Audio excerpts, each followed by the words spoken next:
There's no other way to put it than the Milwaukee Brewers players were pretty solid from a fantasy baseball perspective this past season. So, you know what? Are they going to be just as good in 2025? I will answer that question and much more on today's action-packed episode of Locked On Fantasy Baseball.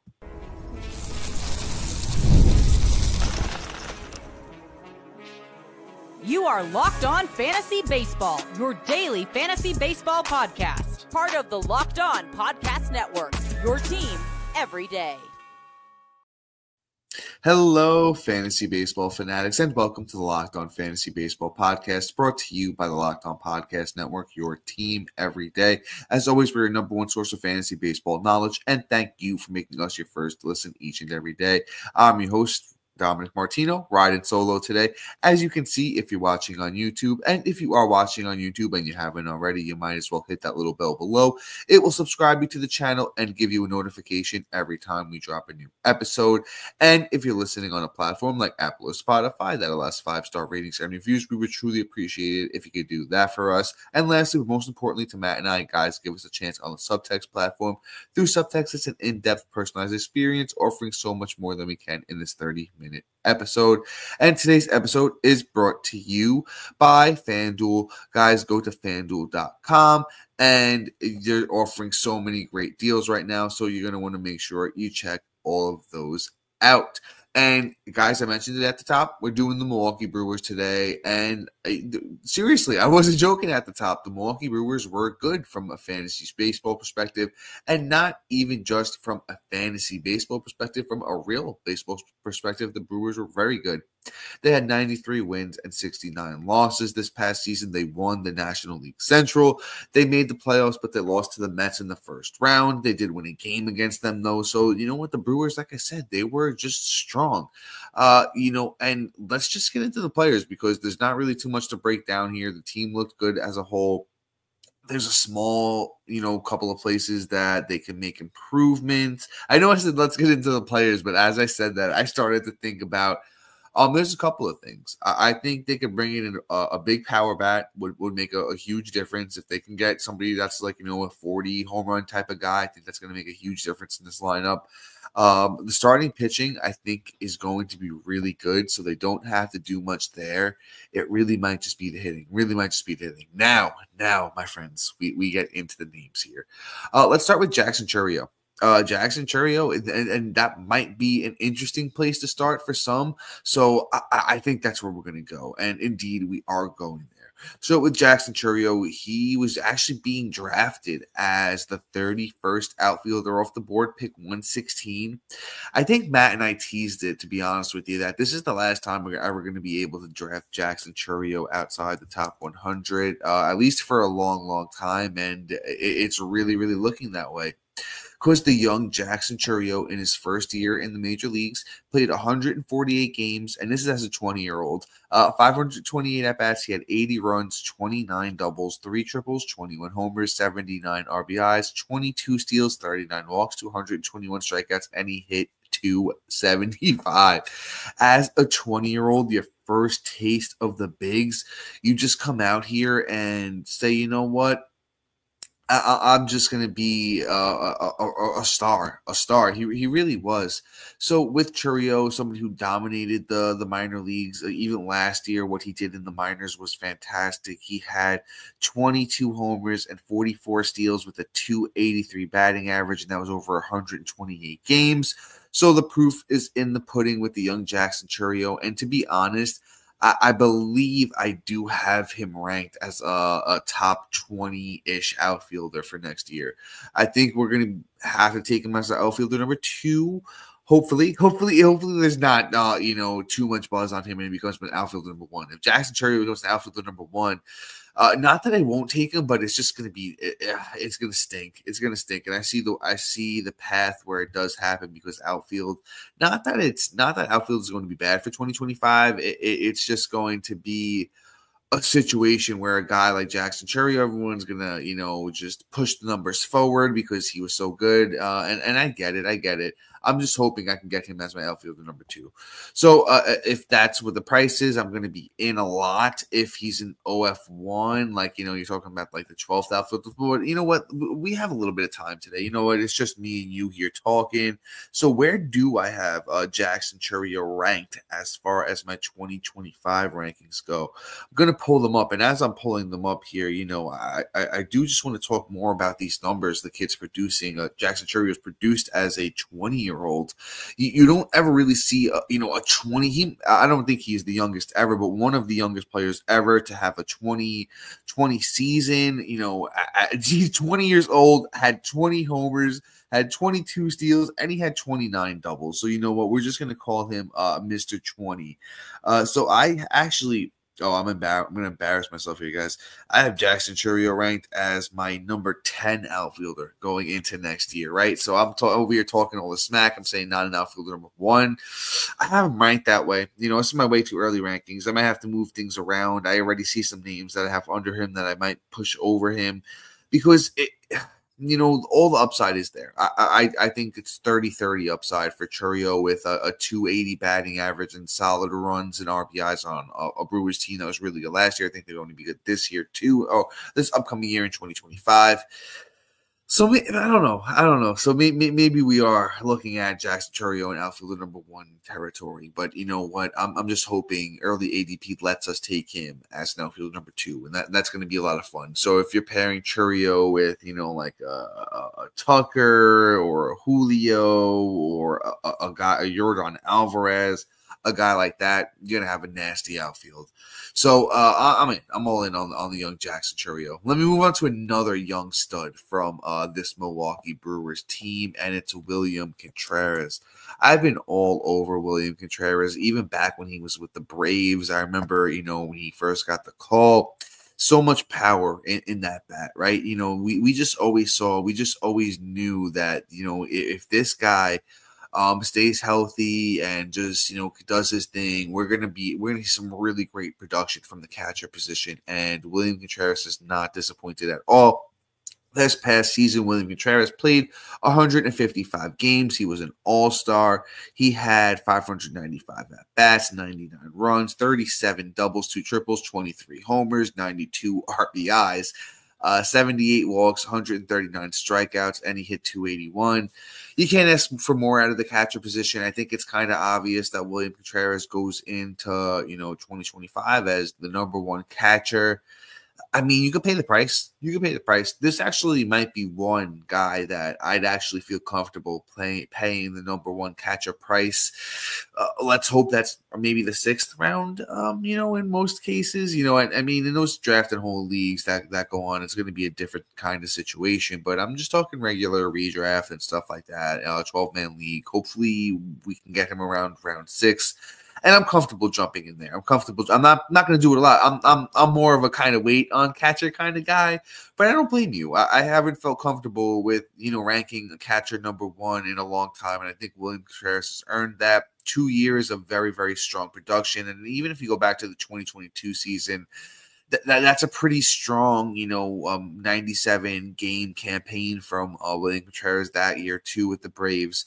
And I think there's even another. I think there's a way that William Contreras gets to 25 plus homers. I think that's definitely a case that he can make. The power is real. So if you're talking about a catcher again that just plays a lot of games, plays so often, right? And because they just need his bat in that lineup, they really do. He played 120 games at catcher this past season, 35 at DH. I can't ask for more. Can't ask for more from the catcher position. Don't really have too much else to say about William Contreras. Just draft with confidence and don't be afraid to overpay if you have to. But also, we'll have the catcher discussion on another day. But once again, I just love the player William Contreras. I don't want to rant here, even though you guys know, if you're an avid listener, you guys know that I can definitely go on my rants. But we're going to talk about Christian Yelich. Bryce Turang, Rhys Hoskins, and a bunch of awesome starting pitching. You already know if you pay attention, the Brewers pitching is very good.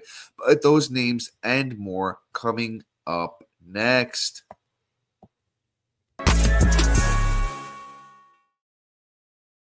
And my friends, real quick, I want to talk to you about Ibotta.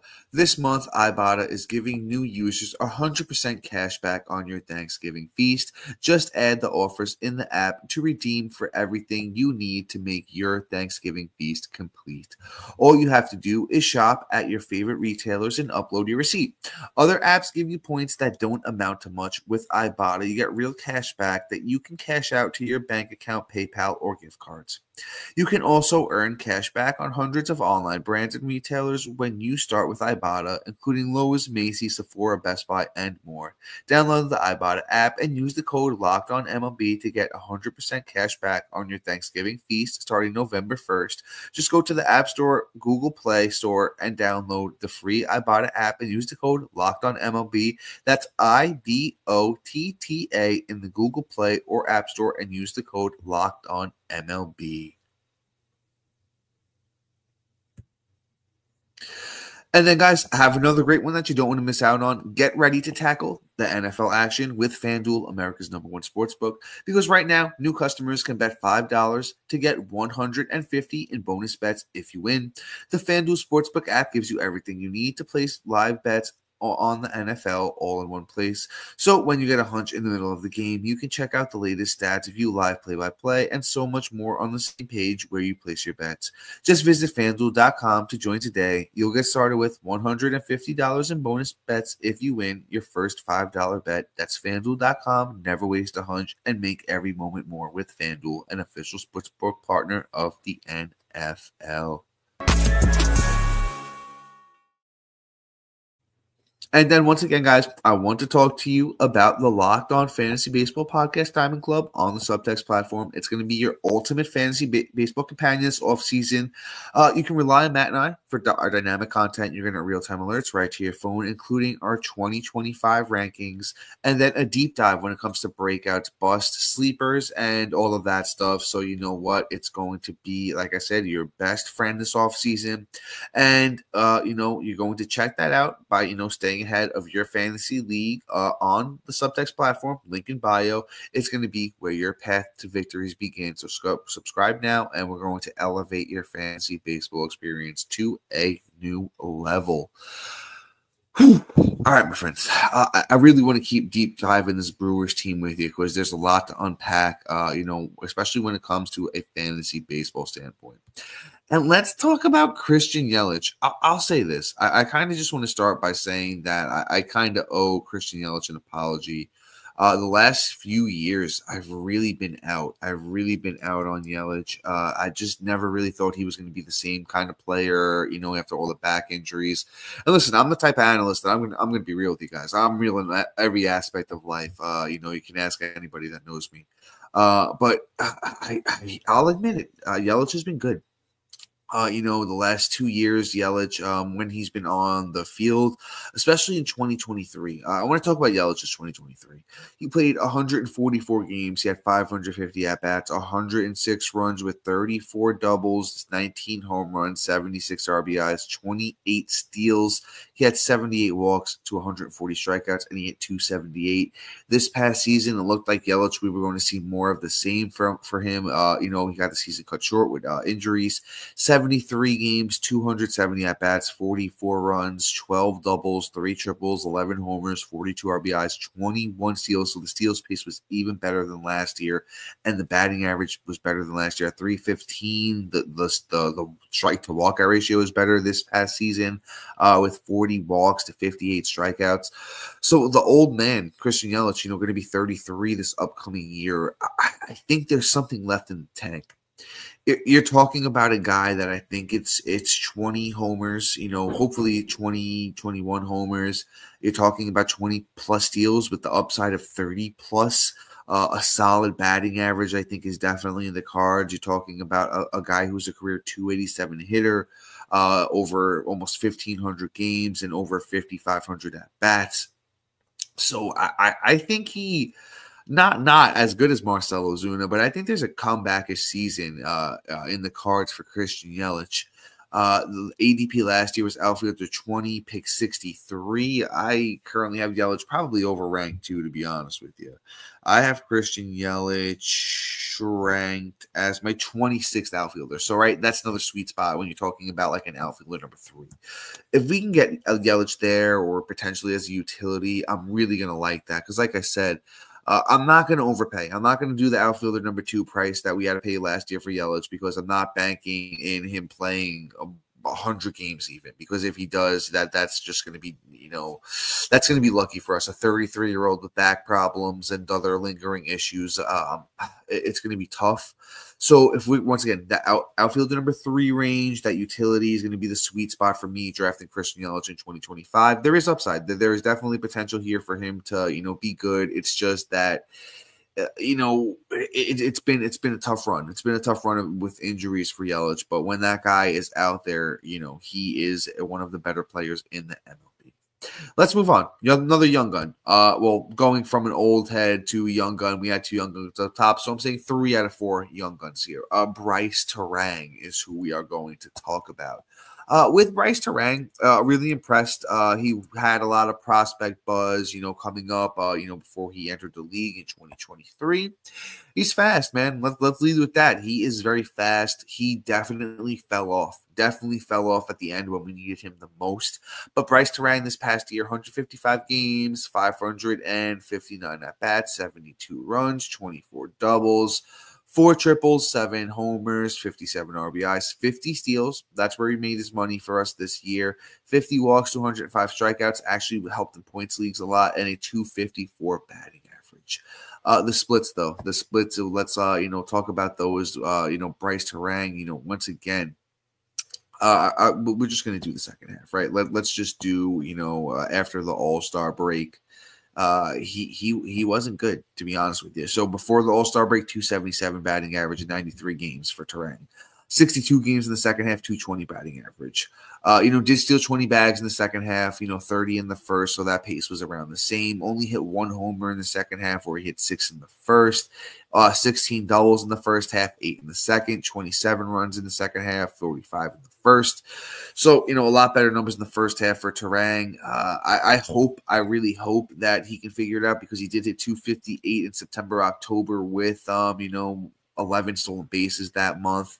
So there is upside here with Turang. It just, once again, depends where we're going to have to draft him. I like me some Bryce Turang. I'm going to draft with caution.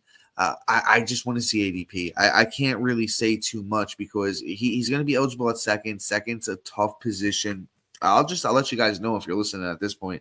I appreciate it. So we'll give away some, ranking stuff.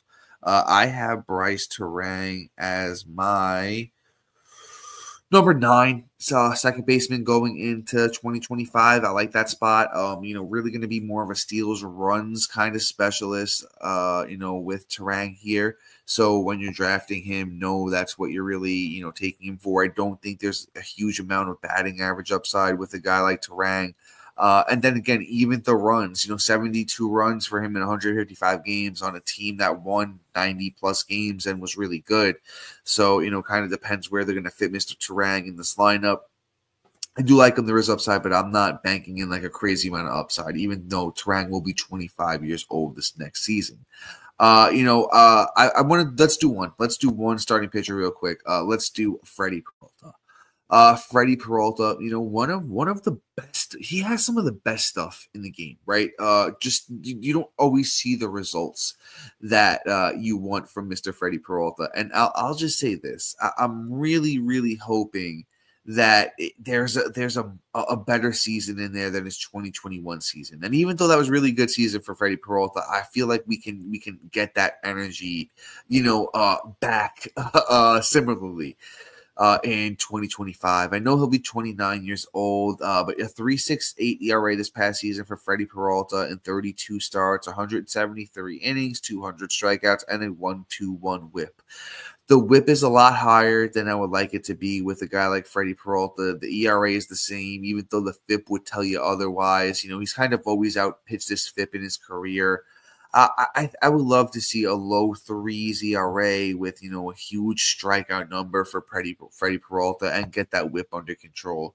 Last year, even if you look back for all the way, if you go if we're not going to count 2019, Freddy Peralta's always been a good whip guy. I don't know what happened last year. I honestly, reflecting upon the numbers now with yous, I honestly thought Freddy Peralta's ERA was a little bit higher. 3.68 isn't horrible, but I know there's more here. He's a high-end starting pitcher. I don't know we're going to have to draft them, going into 2025. But as I sit here and look at my rankings, I currently have Freddy Peralta ranked as my 27th starting pitcher for, 2025. So that's a nice SP3. I think that's a safe spot. I think, some people might look at Freddy Peralta as risky. I kind of look at the floor as what you saw last year. If you get what you got last year from Freddy Peralta, that's SP3. Perfectly. So there's not too much to break down. He is who he is. There is upside. There is SP1 upside there. I'm not banking on it, but SP3 is the right range to take Freddy Peralta. So before we move on and we break down the rest of the starting pitching staff for, the Milwaukee Brewers, and we're going to do Devin Williams, their closer, as well. So make sure you stay locked on because those names and more are coming up next. And folks, I want to talk to you about my friends over at Robinhood. With Robinhood Gold, you don't need a silver spoon to eat up the financial favors of the 1%. Robinhood Gold allows others to get rates and perks usually reserved for the high society.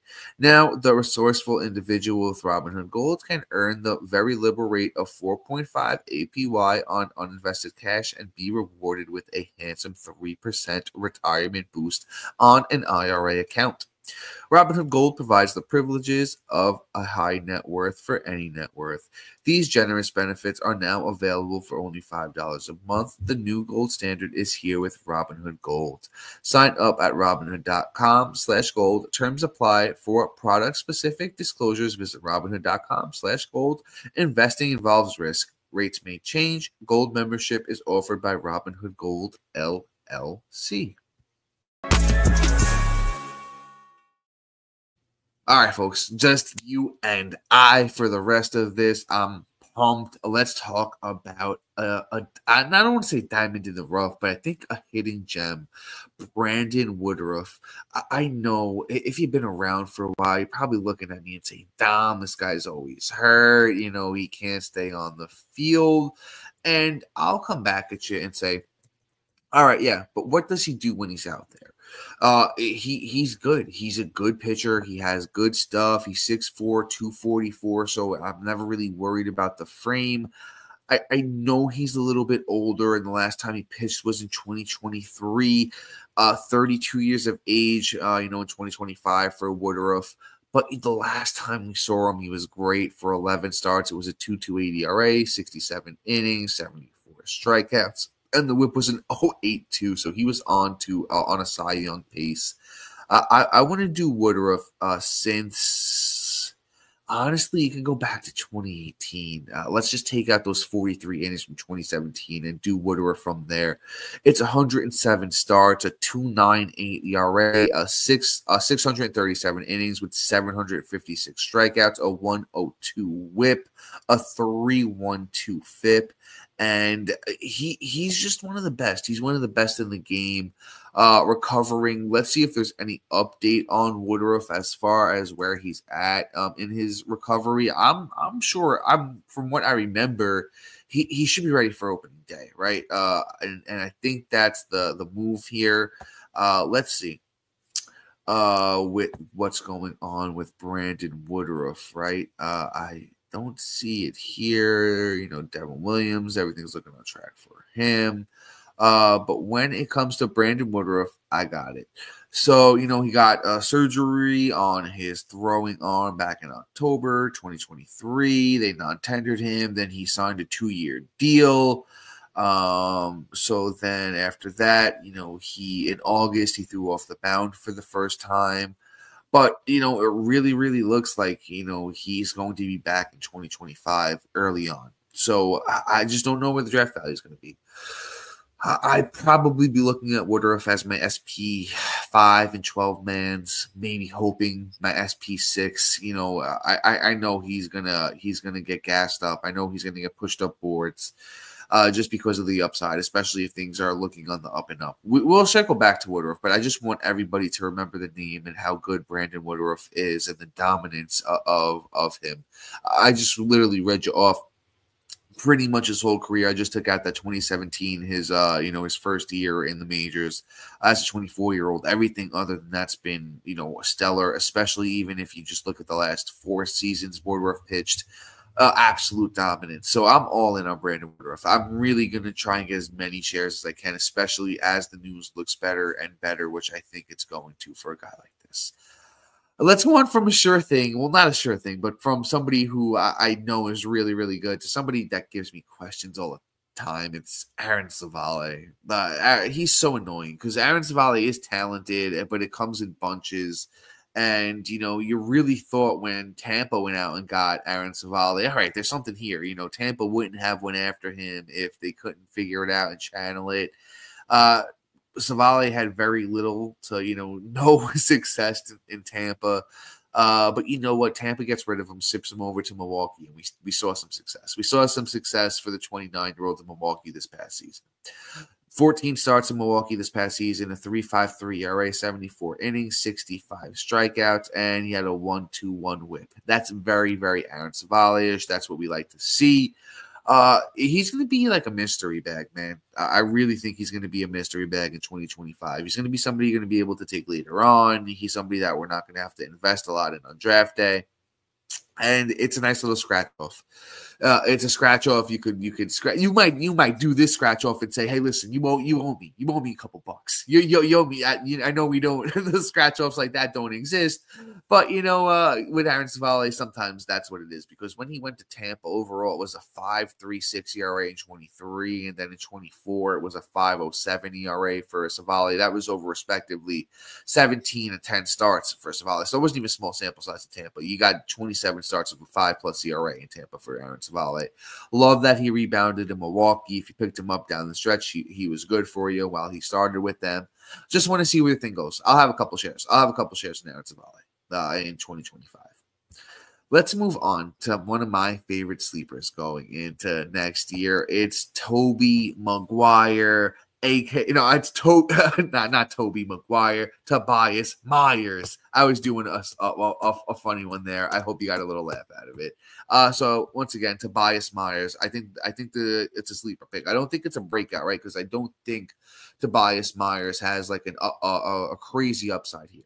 I think it's a mid-3s ERA for Tobias Myers, right under a K per 9 with a whip that's not going to kill you. Once again, Milwaukee knows what they're doing with starting pitching. He's going to be 26 years old next year. Tobias Myers is somebody who's had, a little bit of, a mixed bag in the minors. But, in the majors this past year, he had a lot of success. He was having success down in the minors this past season into 2024. So that's what I like to see. He's somebody that you throw a dart at as one of your last starting pitchers, and you say, you know what? Let's see the thing goes with young Tobey Myers, a.k.a. Tobey Maguire, a.k.a. Spider-Man. I don't know, man of many nicknames. We're going to call Tobias Myers a bunch of things, this upcoming season in 2025, and I hope one of them is good. I'm going to throw my dart this way. He's 6'1", 217. He's got, a bunch of different pitches that work for him. So, you always like to see that when they're not relying on just one pitch. So overall, Tobias Myers is a name to keep in mind. I think, like I said, he's not going to be great in any one category, but he'll be solid in all of them. And there's a reason that, Milwaukee, acquired him, and they do really, really good things with starting pitching. So I love to see it from the young Tobias Myers. Let's move on to their closer. Let's move on to Devin Williams. Devin Williams started off the year hurt, but you know what? If you invested, or if, like I did, I found him on a couple waiver wires at a certain point this year. I snagged him, threw him on there. It paid off for you because, Devin Williams did some Devin Williams stuff. He pitched in 22 games this past season. He had a 1.25 ERA. He had 1 win, 14 saves, 21 innings, pitched 38 strikeouts, and an 0.96 whip. Devin Williams, arguably the closer number 1 for 2025. I honestly want to see where I put him, as I was doing this. I actually don't think I ranked him yet. Him in Class A, I think are going to be 1 and 2. You can kind of pick your poison there. The Guardians are really good. The Brewers are really good. I've always been a Devin Williams guy, to be honest with you. So I might put Devin Williams as my number 1 closer and have Emmanuel Class A as number 2, but I'm not going to, be mad at you if you go one way or the other. Let's do the last 3 seasons for Devin Williams. I just want to read you those numbers to reiterate how good this guy is. The last 3 seasons for Devin Williams: 15 wins, 1.66 ERA over 148 games, 65 saves, 141 innings, 221 strikeouts, an 0.96 whip, and a 2.29 FIP. So that's basically right on with his ERA. Actually, it's not even right on. It's the FIP's a little bit higher, so the ERA maybe needs to be around a 2. But you know what, man, you can't go wrong with a guy like Devin Williams. So let's leave that there. The really, really good team for fantasy purposes, and I think there's so much more coming in 2025. But guys, that's all for today. Please be sure to like, subscribe, comment, rate, and review. And thank you for making Locked On Fantasy Baseball your first listen each and every day. And after you make us your first listen, go check out our boy Sully over on Locked On MLB. Covers the league in a different way than we do, so it's super interesting for a fantasy baseball fan. But guys, that's all for today. See you next time.